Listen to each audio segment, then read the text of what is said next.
Hello mga beshi, ayan. Pumunta nga po kami dyan sa Siraan Hot Spring Beach kasi po ano siya may resort, may swimming pool, may beach. Pero ang beach nila, hindi mo siya pwedeng swimmingan kasi puro bato.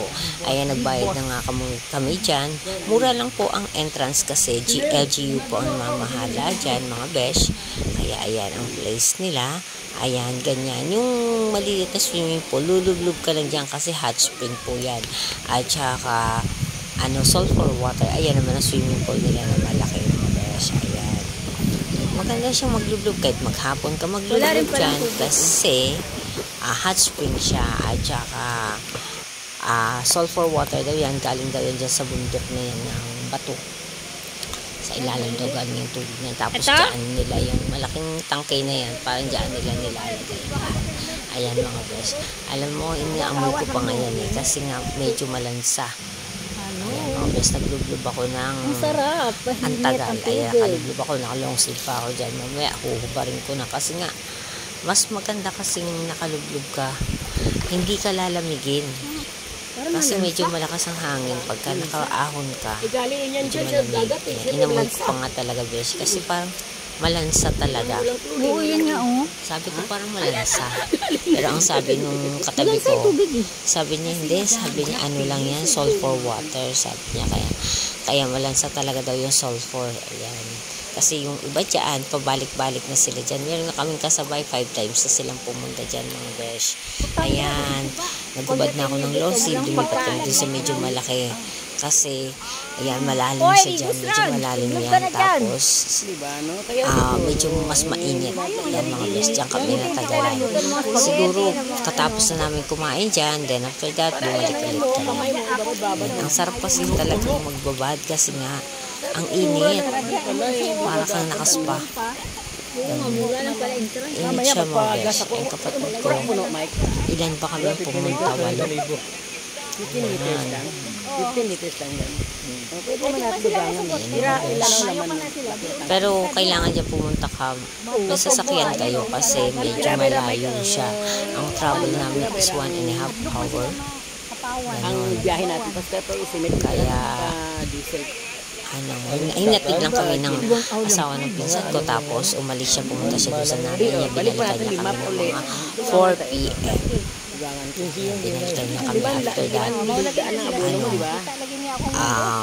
Sinundo na namin yung pinsan ko sa office. Ayan. Sarap talaga magbaba dyan mga besh. Kaya natagalan ako din sa kakababay. Kasi hindi ka talaga parang ayaw mo umahon. Yan yung kapatid ko, babad din siya ng babad. Imuta na liquid plak.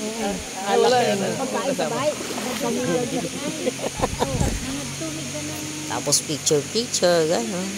Kasi maganda yung place inikot nga namin yung place nila. Medyo may mga swimming pool sila na hindi na nagagamit. Kaya parang yan na lang ang ginagamit nila. Kasi parang meron sila swimming pool kami ng mismo ng dagat. Single na lang. Pagdating namin dyan, alam mo, ang baon lang namin is kanin at saka ulam, ganun. At saka mga konting chichirya. Kasi wala nga kaming kasamang bata. Hindi nakasama kasi nga nag-enroll sila. Hindi naman nagsabi na aantayin sila. Kaya kami ang nagsawa kakaligo. Maganda siya, maganda yung place. Buko, masarap buko. Parang talagang Ginig niya yan. dinadayo nga daw po yan Tapos pag namin, pag-aw ng mga 3 p.m, may dumating ng mga isang grupo na puro mga Amerikano. Matigay mong bansa yata yun. Lagay ko lang lang sila dyan. But dark. Ayan. May tumawag sa akin kaya ayan. Ayan mga guys. Sinabi nga. Ayan, inikot namin yung place. Ayan, yan yung sa likod yan. Ayan, yung doon sa likod. May swimming pool sila dyan, hindi na nila ginagamit. Pati yung slide, hindi na rin nila ginagamit. Ayan, tapos balik na naman kami sa pagsuswimming. Ang sarap. Iikot-ikot kami, tapos balik na naman pagka nalamigan. Ayan. Lansa kasi yan. Lansa kasi talaga yan. Ganyan mga besh. Alam, yan ang buhay probinsya. Pagka nagpakasyon kami talaga, nagpupunta kami, meron kami pinupuntahan talaga na isang lugar na talagang papasyalan namin. Kasi yung pinsan ko nga nag-aaya, after nga namin umuwi, ayan, nagutom kami, mga 5 PM na yan, umuwi kami, sinundo namin yung pinsan ko, tapos nag-decide kami nakakain dyan sa Durog Disco, sa Sulong, Antique, ayan, dyan. Ang sarap ng pagkain nila dyan, ang ganda pati ng ambience ng lugar nila. Dati nagpunta na rin kami dyan, pero hindi ganyan kaganda. Ngayon po, na-improve nila, siguro mas maraming kumakain. Ayan, ang ganda ng place talaga. Tapos malapit, may live band pa sila. Tapos ganda, meron no? dyan, malapit na bridge na may mga ilaw, dinadayo po yung bridge na yun. Ayan mga besh. Hindi pa nga ako nag-upload. Ikot ko na habang inaantay namin yung order namin. Ayan. Picture-picture muna kami dyan habang inaantay yung aming order. Ayan, dumating na nga po ang aming order.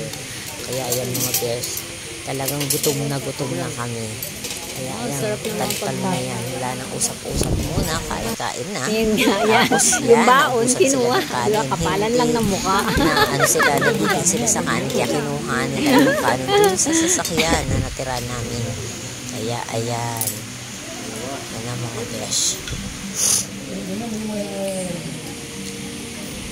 Mas in fairness, masarap ang pagkain nila dyan. Lalo na yung kanilang pansit canton. Masarap pa yan. Ubus na. Ayan.